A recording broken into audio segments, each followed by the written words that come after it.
The second and final piece we'd like to share with you, well, first let me just say a couple words about about my friendship with Herman.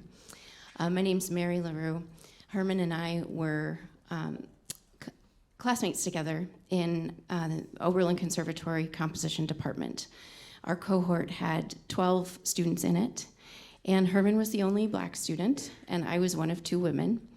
And that wasn't especially what drew us together, but it was something that I certainly thought about, and I assume he did too, because he was such a thoughtful person.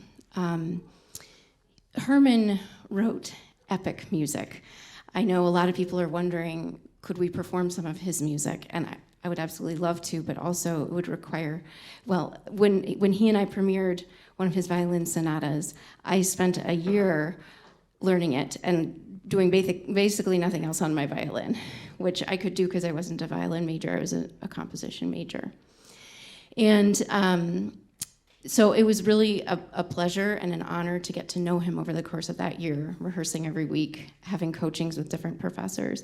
And recently I've been moving to a new house, and as I was packing, I came across a folder that had our correspondence and some music scores in it. And it just really made me smile. So this piece was about an hour long, 4 movements.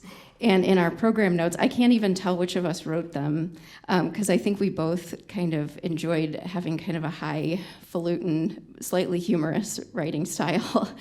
And so it said, after a month of rehearsal, Larew commented, "This first movement is not going well, so we have a few options. One is we can play it and sound terrible.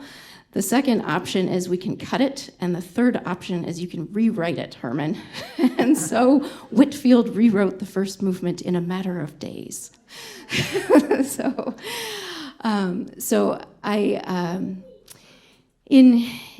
over the course of the last year, a piece has come to my mind that it doesn't particularly remind me of Herman's style, because again, Herman's music was so complex and emotional and wonderful. But this piece really captures a lot of what I have been feeling about this situation. And it's called Mercy. It's written by Max Richter. And I would love to ask Herman what he thought of Max Richter. I don't know. But in any case, I direct a church choir in Minnesota. And on the Sunday that was his 40th birthday, I played this during the service to remember him. And again on Good Friday. And the resonance between the stories of those days is very strong in my mind. And part of why I do it is for selfish reasons, to process my own feelings, and part of it is because it's one thing that I can do to keep his story alive. And just by saying this is in honor of Herman Whitfield III's, what should have been his 40th birthday, that can open a conversation with someone who didn't have the chance to meet him. So Beth and I will now play Mercy by Max Richter.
you.